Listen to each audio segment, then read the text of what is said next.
আজকে আমি ছোলা দিয়ে কাঁঠালের ঘন্ট বানালাম। আমার রেসিপিটা দেখবেন, দেখে কমেন্টে জানাবেন কীরকম হয়েছে।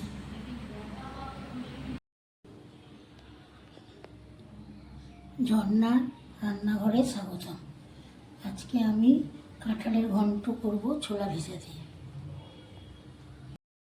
আমি 5 ফোড়ন দিয়ে দিলাম, একটা তেজপাতা দিয়ে দিলাম।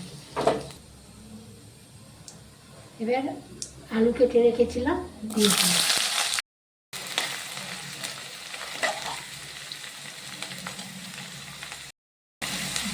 লবণ দিয়ে দিলাম। আলুটা ভাজা ভাজা হয়ে গেল। এবার মশলা দিয়ে দেবো। এর মধ্যে আদা, জিরে, ধনে, শুকনো লঙ্কা দেবো। আচ্ছা,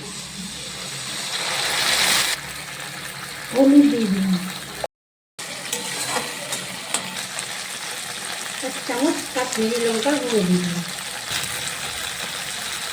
ছোলাটা সিদ্ধ করে নিয়েছিলাম, ছোলাটা দিয়ে দিলাম। সামান্য চিনি দিয়ে দিলাম। এবার কাঁঠাল কেটে রেখেছিলাম, কাঁঠালগুলো দিয়ে দিলাম।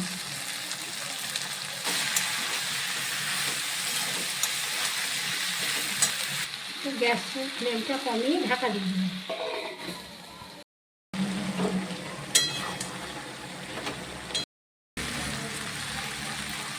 কষানো হয়ে গেল। এবার জল দিলাম, সামান্য গরম জল, সামান্য একটু আটা দিয়ে দিলাম।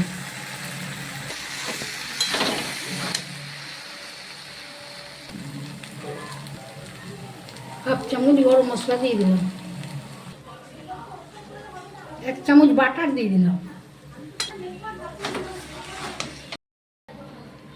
কাঁঠালের তরকারিটা হয়ে গেল, আমি নামিয়ে নিলাম। এটাকে শেয়ার, কমেন্ট, সাবস্ক্রাইব করে দেবেন।